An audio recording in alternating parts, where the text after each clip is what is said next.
America का सदर बता रहा है कि इसराइल की भी आखिरी दिनों में खूब ठुकाई हुई है। 12 दिन की इस जंग का इख्तिताम तो हो गया, लेकिन ठुके हुए मुल्क की तरफ से एक ख़तरा भी मौजूद है, और वो ख़तरा ईरान की हद तक तो आपको नज़र आता है, लेकिन पाकिस्तान के अंदर भी इसकी बात हो रही है। और ख़तरा सिर्फ ईरान और इसराइल की जंग के नताइज के हवाले से नहीं है, ये ख़तरा एक पुरानी शक्ल के ख़तरे की नई जहत के साथ नज़र आता है, यानी इसराइल और हिंदुस्तान का इकट्ठ।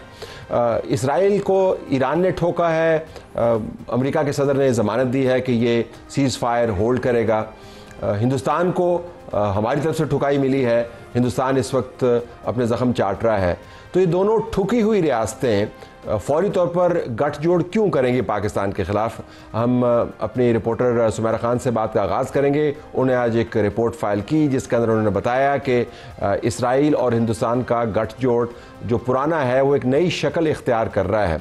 क्या वाक़तन पाकिस्तान को इस ख़तरे का सामना है, या ये वो अमूमी ख़तरा है जिसके बारे में हम अपने आप को बार बार याद दहानी करवाते रहते हैं? इसके ऊपर हम पाकिस्तान के साबिक़ वज़ीर दिफ़ा मुस्लिम लीग नवाज़ के रिप्रेजेंटेटिव इंजीनियर खान साहब से भी बात करेंगे। स्टूडियोज़ में मौजूद हैं, अभी दौरा करके आए हैं उस वफ़द के साथ जिसने दुनिया भर के कैपिटल में पाकिस्तान का मुकदमा लड़ा। इनसे पूछेंगे कि क्या इस किस्म के इम्कान की बात दुनिया भर के कैपिटल्स में कहीं पर हो रही है, नहीं। और फिर हम ये भी जानना चाहेंगे इस प्रोग्राम के एक और हिस्से में पाकिस्तान की फॉर्मर फॉरेन मिनिस्टर हिना रबानी खान साहब से पीपल्स पार्टी को रिप्रेजेंट करती हैं कि उनके पार्टी के जो चेयरपर्सन हैं उनकी तरफ से ये क्यों कहा जा रहा है कि साउथ एशिया के अंदर जो न्यूक्लियर वॉर का ख़तरा है वो बढ़ गया है। ये क्यों कह रहे हैं जब दुनिया भर के अंदर एक मुल्क का सदर, अमेरिका का सदर ये कह रहा है कि हमने ज़मानत दी है कि ये सीज़ फायर भी होल्ड करेगा, वो सीज़ फायर भी होल्ड करेगा। फिर हम आपको ये भी बताएंगे कि जंग बंद होने का कारोबार पर क्या असर पड़ा है। पाकिस्तान के मार्केट्स में बड़ी तेज़ी है, और पाकिस्तान के अंदर जो खर्च करने वाले लोग हैं, यानी आप लोग और हम लोग, इनका एतमाद मार्केट्स के अंदर बहुत बढ़ गया है। कंज्यूमर कॉन्फिडेंस जो है इस वक्त आसमान से बातें कर रहा है मार्केट की तरह। तो सुमेरा से बात का आगाज़ करते हैं। सुमेरा, बहुत शुक्रिया। हमने आपकी रिपोर्ट देखी और उसके अंदर आपने तफसील से बताया कि हिंदुस्तान और इसराइल का जो गठजोड़ है वो हो रहा है। तो पहले तो मैं आपसे जानना चाहूँगा कि पाकिस्तान में ये अमूमी बात होती रहती है, लेकिन इस वक्त मैं बहुत ज़्यादा इसके ऊपर एम्फसिस देख रहा हूँ, आपकी रिपोर्ट इंक्लूडेड। इसकी क्या वजह है? कि आपके पास कोई ऐसी खबर है, कोई शुनीद है जिसकी बुनियाद पर यह बात की जा रही है, या कोई थ्रेट असेसमेंट है, क्या है? बहुत शुक्रिया तलत साहब। ये थ्रेट असेसमेंट जो है ये डे इन डे आउट हम लोगों की साथ साथ चल रही है। We are following it. Although के ऑपरेशन बुनियानो मरसूस और मार्का हक के बाद से, जैसे आपने इंट्रो में भी बताया प्रोग्राम के, कि एक बहुत बड़ा दुनिया में अपसेट हुआ है। पाकिस्तान की मिलिट्री ने अपने से कई बड़ा दुश्मन जो है उसको नाखून ने चबवाए हैं। और अभी सिर्फ हम नहीं, दुनिया में इस वक्त तमाम तर डिफेंस एनालिस्ट इस सारी कामयाबी पर पाकिस्तान की इसको थ्रेटिकली इसको खुद भी एक जायजा ले रहे हैं। इसके ऊपर पेपर्स लिखे जा रहे हैं कि हाउ इट वाज पॉसिबल।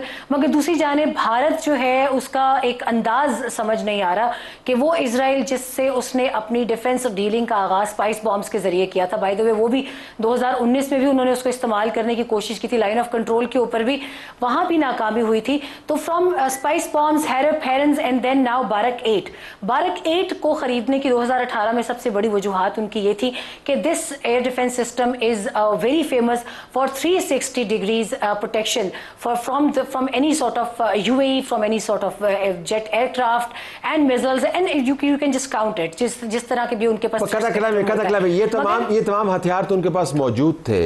मैं ये जानना चाह रहा हूँ कि इस वक्त जब बार बार बात हो रही है कि हिंदुस्तान और इसराइल का गठजोड़ है, तो इस वक्त नया क्या हुआ है कि हम इसके बारे में बात कर रहे हैं? इस वक्त नया ये होने जा रहा है कि इस वक्त भारत की दरख्वास्त इसराइल से ये है कि क्योंकि आपने एक बहुत कामयाब अटैक किया है ईरान के ऊपर, तो हमें वो तमाम तर नाइट विजन जितनी भी आपके पास, जिसको बर्तरी के इक्विपमेंट कहा जाता है डिफेंस रेल्म के अंदर, वो चाहिए हमसे। हमें आपसे आपके अपग्रेडेड सैटेलाइट सिस्टम्स चाहिए। हमें आपका basic ballistic missile development system चाहिए जो कि भारत में आकर उसको डेवलप करे, और हम उसको इंडिजिनसली डेवलप्ड एक एयर डिफेंस सिस्टम का भी नाम दे सकें, क्योंकि S-400 की तबाही के बाद, रफेल की तबाही के बाद और अमरीकी जो उनके पास जितना भी इक्विपमेंट है उसकी तबाही के बाद अब भारत चाहता है कि एक बायलेटरल कॉरिडोर इस्टेब्लिश किया जाए जिसमें सिर्फ और सिर्फ भारत और इजराइल शराकतदार हों और उसके अंदर थर्ड पार्टी इंटरवेंशन। तो आपके दिफाई ज़राए हैं उनका मानना ये है कि ये तैयारी है किसी बड़े एडवेंचर की जिसके अंदर इसराइल शिरकत करेगा। ईरान में जो उसने तजर्बा हासिल किया, चाहे वो बुरा है या अच्छा, नाकाम है या कामयाब, उसके तजर्बात को दिल्ली के साथ शेयर करेगा और पाकिस्तान के ऊपर लागू करेगा। ये ट्रायंगल है। पाकिस्तान एग्जैक्टली पाकिस्तान उनका सबसे बड़ी उनकी इस वक्त जद्दोजहद यह है कि पाकिस्तान, क्योंकि एक उनको जोग्राफिकली हम पर एज हासिल है कि पाकिस्तान ईरान और इजराइल की तरह फार अपार्ट नहीं है, we are side by side. तो वो जो भी वहां से एक पैटर्न लेता है वो उसको आसानी से पाकिस्तान पर इंप्लीमेंट करने की अहलियत चाहता है इजराइल से। और यहाँ मैं आपको ये बताती चलूँ कि भारत ने अपने अंडरग्राउंड जितने भी स्टैब्लिश्ड कॉरिडोर्स हैं उनके जरिए इजराइल से मुसाद की आला तरीन, जिसमें शी बेट भी उनको कहा जाता है, अलमान जो इस सब की जिसको एक पेरेंट ऑर्गेनाइजेशन कहा जाता है मुसाद की, उनसे दरख्वास्त की है कि हमें इंटेलिजेंस के अंदर भी वो तमाम तर ऑल्टरनेट सैटेलाइट्स मुहैया किए जाए, ताकि अगर हमारे जहाज माजी की तरह दोबारा से जैम लॉक होते हैं तो हमारे पास alternate satellites developed by Israelis and indigenously Indians के वो हमारे पास मौजूद हो। और जो इनका हाल तेजस एक बहुत अरसे से नाकामी का शिकार है, बल्कि तेजस बार बार भारत पे गिरते भी हैं। लास्ट उनका जैसलमेर में गिरा था हमारी बॉर्डर लाइन के ऊपर।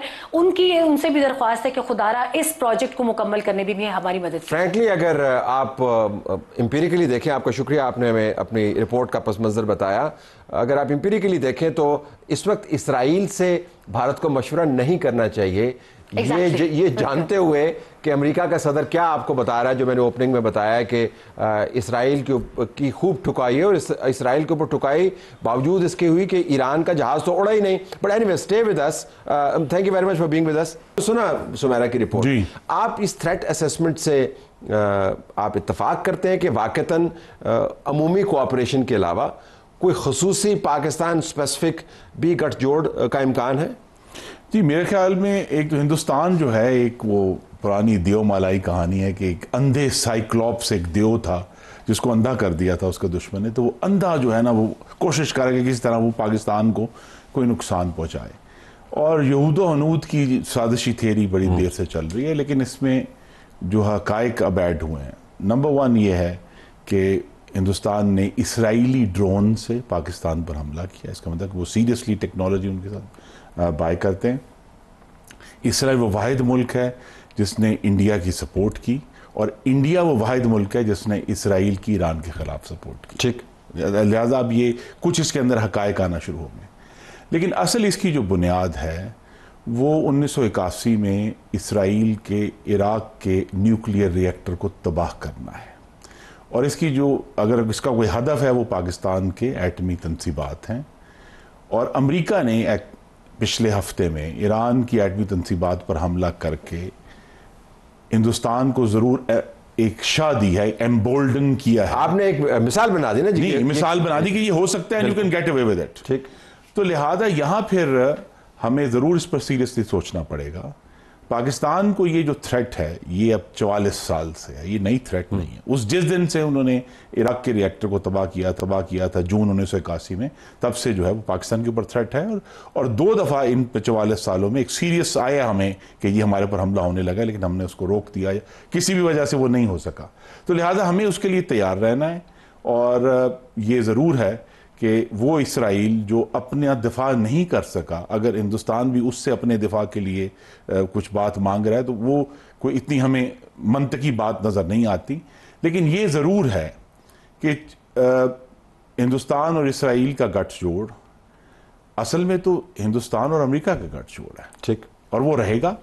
और टेक्नोलॉजी उन्होंने डेवलप की है, उसको इस्तेमाल करेंगे। उनको जो हजीमत उठानी पड़ी है दुनिया के सामने, 10 अरब डॉलर के राफेल खरीद के भी, SU-400 खरीद के भी, वो उस हजीमत को रिकवर करना चाहते हैं। तो उनके लिए एक और राउंड वो करना चाहते हैं जिसमें इसराइल उनकी मदद का तलबगार होगा। आपने अमेरिका का जिक्र किया कि अमेरिका असल में गठजोड़ वो है, लेकिन आप अमेरिका भी गए तो वहाँ से आपको کیا گٹھ جوڑ والا پیغام ملا ہے؟ آپ کو لگا ہے کہ وہ پاکستان کو ذرا سائڈ پہ رکھتے ہیں باوجود اس کے؟ گٹھ جوڑ والا پیغام تھا؟ پاکستان کے خلاف کوئی کیمپین نظر آئی؟ وہاں ایک دلچسپ اور پیچیدہ صورتحال ہے اور ہمارے لیے خوش آئند ہے، اور وہ یہ ہے کہ پاکستان کے اوپر جو ایک مستقل چارہ جوئی تھی کہ جی دہشت گردی اور افغانستان اور طالبان، وہ اب ماضی کا حصہ دھندلا گئی ہے، پیچھے چلی گئی ہے. تو لہٰذا کیپٹل ہل کے اوپر کانگریس مین اور سینیٹرز کسی نے بھی ہم سے وہ بات نہیں کی، کسی نے ہمارے پر وہ ایکوزیشن نہیں کی کہ جی آپ نے 2011 میں اسامہ بن لادن، ہمیں جو سب سے جو ہمارا ٹاکنگ پوائنٹ تھا، سب سے بڑا اٹیک ہی ہوا تھا کہ اسامہ بن لادن آپ کے ملک سے نہیں. تو آپ تیاری کر کے گئے تھے؟ ہم اس کی تیاری کر کے گئے تھے، لیکن وہ ہم پر نہیں ہوا سوال، اور ہمارے لیے ایک بڑا خوشگوار تجربہ تھا. تو لہذا ہم یہ دیکھ رہے ہیں کہ امریکہ میں ایک تو پاکستان کے بارے میں جو ایک آٹومیٹک یا انگریزی میں کہتے ہیں نی جرک اپوزیشن تھی، وہ اب نہیں ہے. دوسرا یہ ہے کہ ہندوستان سے وہ کچھ نالاں ہیں، کیونکہ ان کا یہ خیال تھا کہ 25 سال سے ہم، میں وہ لفظ تو نہیں لیکن ہم دودھ پلا رہے ہیں ایک جانور کو کھڑا کرنے کے لیے چین کے خلاف، لیکن وہ چین کے خلاف کسی بھی طرح ملیٹریلی کھڑا نہیں ہوا. وہ تو کوڈ کا حصہ ہے، وہ کوڈ کا حصہ ہے، لیکن جب بھی چین کے ساتھ ان کی مخاصمت ہوئی ہے، ہندوستان نیچے بیٹھ گیا اور اس نے مفاہمت. یہ امریکہ کے ہاں، انہوں نے 2020 کے بعد بھی جو ہوا، کیونکہ اس کے 2020 میں جو ان کی وہاں لداخ میں کلیش ہوا تھا، اس کے بعد انہوں نے پچھلے سال 2024 میں اس کے اوپر کمپرومائز کر لیا کہ ہم. یہ کافی ویسے امیزنگ چیز ہے، کیونکہ ڈونلڈ ٹرمپ کی پہلی ٹرم میں آپ کو یاد ہوگا وہ پاکستان کے بارے میں یہ کہا کرتا تھا کہ ہم نے ان کو کتنے پیسے دیے. تو دیکھو انہوں نے ہمارے ساتھ کیا کیا، ہم نے تو پیسے ضائع کیے، آپ ان کی ایڈ بند کر پھر سینکشنز لگیں. تو اب آپ کہہ رہے ہیں کہ وہ ہندوستان سے نالاں ہیں کہ تمام تر مدد کے باوجود انہوں نے وہ اسٹریٹجک مینوور نہیں کیا. کیا پاکستانی زبان میں ان کا خیال تھا کہ ہندوستان جنوبی ایشیا میں ان کا ایس ایچ او ہوگا، ٹھیک، جو ان کے مفادات کو کھڑا ہوگا ان کے لیے، وہ نہیں ہو سکا. ٹھیک ہے، وہ سپاہی بھی ثابت نہیں ہوا. تو لہٰذا وہاں ایک کچھ ریزنٹمنٹ ہے، اور اس لیے آپ یہ دیکھ رہے ہیں کہ پاکستان نے جو اپنی پراوس شو کی ہے کائنیٹک فرنٹ پہ، اس کی وجہ سے اس کی بھی ایک وہاں ریکگنیشن ہوئی ہے کہ بھئی یہ تو کمال ہو گیا، پاکستان کھڑا ہو گیا. لیکن جو اسرائیل اور ہندوستان کا گٹھ جوڑ ہے، وہ اب آہستہ آہستہ سازشی تھیری سے نکل کر حقیقت کی طرف، اس کو تو ہم نے مینیفیسٹیشن دیکھی ہے، ہمیں اس کے لیے تیار ہونا چاہیے. امریکہ کے میں ہمارے پاس اس وقت ایک تصویراتی لمحہ ہے، ایک اسٹریٹجک مومنٹ ہے اگلے چند مہینوں میں، اگر ہم وائٹ ہاؤس تک پہنچ کر اس کو استعمال کر لیں. وائٹ ہاؤس وہی وائٹ ہاؤس ہے جس کے اندر سے ڈونلڈ ٹرمپ نے بیٹھ کے یہ فیصلہ کیا کہ ایران کے نیوکلیئر فیسلٹیز کو میں نے اوبلیٹریٹ کرنا ہے. وہ کتنی ہوئی نہیں ہوئی ایک علیحدہ بحث ہے. ابھی آپ نے ذکر کیا کہ اصل گٹھ جوڑ جو ہے وہ یہ ہے، یہ وہی وائٹ ہاؤس ہے. جب تک ہم نے جواب نہیں دیا تھا، یہ ہمیں کہہ رہا تھا جی کہ ہمارا تو اس کے ساتھ کوئی لینا دینا نہیں ہے، یہ تو ہندوستان اور پاکستان کا معاملہ ہے. عدم دلچسپی سے مراد یہ ہے کہ جب کوئی جارحیت کر رہا ہو تو عدم دلچسپی دکھائیں، جس طرح غزہ کے اندر ہو رہا ہے. وہ جو جارحیت کرنے والا اس کے فائدے میں جاتی ہے، وہ گجرانوالہ میں کہتے ہیں پہ جاؤ. بالکل. تیسری بات یہ ہے کہ اب ہم اسی وائٹ ہاؤس سے توقع لگائے بیٹھے ہیں کہ وہ ہندوستان کا ہاتھ روکے گا یا اس گٹھ جوڑ کے خلاف ہوگا یا اس کا حصہ بنے گا. وہ آپ کے اسیسمنٹ ہماری اس سے توقع کس چیز سے پیدا ہوئی؟ ڈونلڈ ٹرمپ نے اپنے پہلے ٹویٹ میں کہا میڈیشن، جو کہ ہندوستان کے لیے زہر قاتل ہے. دوسرے ٹویٹ میں کہا کشمیر. مارکو روبیو نے تھرڈ ٹویٹ میں کہا کہ ہم ہر ایشوز کے اوپر نیوٹرل وینیو پہ بات چیت کرائیں گے. پھر ڈونلڈ ٹرمپ اس کے بعد غالباً کچھ 8 دفعہ کشمیر کا اور پاکستان کا لیٹسٹ کاؤنٹ جو ہے وہ 17 ہے جی، 17 دفعہ کہتے ہیں، 17 مرتبہ. تو لہذا پاکستان کا چیلنج یہ ہے کہ بجائے یہ کہ ہم، اور یہ ایک سٹیٹ کرافٹ ہے، اس میں کوئی اصول کی بات کم ہے، کہ بجائے یہ کہ ہم ایران کی طرف پوائنٹ آؤٹ کریں، ہم یہ کہیں، ہمارا جو چیلنج ہے سفارتی ہوئی ہے کہ ہم ڈونلڈ ٹرمپ سے کہ آپ نے یہ اب 17 دفعہ بات کی ہے، اپنی بات پر عمل کریں. اس سے بات کروانے کے لیے یہ ہمارا چیلنج ہے. مختلف حوالے، مختلف طریقوں سے ہمیں ان تک پہنچنا ہے، تاکہ ہم، آئی تھنک سب سے بڑا مقصد یہ ہے، یہ گٹھ جوڑ تو اس کا روکنا شاید ایک مشکل مرحلہ ہے، لیکن ہندوستان کو انڈس واٹرز ٹریٹی میں دوبارہ میز پر لانا، یہ پاکستان کی. میں تو اجیت دوول کی سٹیٹمنٹ دیکھ رہا ہوں جو SCO کے اجلاس سے خطاب کیا, اس میں انہیں ذکر کیا باقاعدہ, وہ تو فوکس ہی رکھے ہوئے ہیں لشکر طیبہ کے اوپر, جیش محمد کے اوپر. وہ کہہ رہے ہیں کہ اقوام متحدہ کی سلامتی کونسل کی جانب سے جو دہشت گرد تنظیمیں نامزد کردہ ہیں, بارڈر پار ایکٹیویٹیز بہت خطرناک ہیں اور ان کے جو چلانے والے ہیں ان کو آپ نے کٹہرے میں لا کے کھڑا کرنا. تو انہوں نے نیریٹو یہ چھوڑا نہیں ہے, وہ نہیں چھوڑیں گے, انٹس وارٹر ٹریٹی کی طرف تو وہ نہیں آ رہے. وہ تو ہندوستان جو ہے, اور جس کی وجہ سے ان کو اس دفعہ پذیرائی نہیں ملی, ان کا بھی ایک صدارتی مشن کیا ہوا تھا, کیونکہ وہ ایک ٹائم وارپ میں بند ہو گئے ہیں. دیکھیے پاکستان کے اوپر یہ سارا مقدمہ جو ہے, اگر آپ ویسے اس کو نظر سے دیکھیں, وہ 18 سے 22 تک فاٹف میں چل چکا ہے. ٹھیک, ہم نے جو بھی اس کے اندر ایکسپلینیشنز دینی تھی, قانون تبدیل کرنے تھے, انفیکشنز کرانی تھی, ہم نے وہ کروائیں اور ہم گرے لسٹ سے نکل گئے. 2022 میں اس سے نکل کر وائٹ ہو گئے.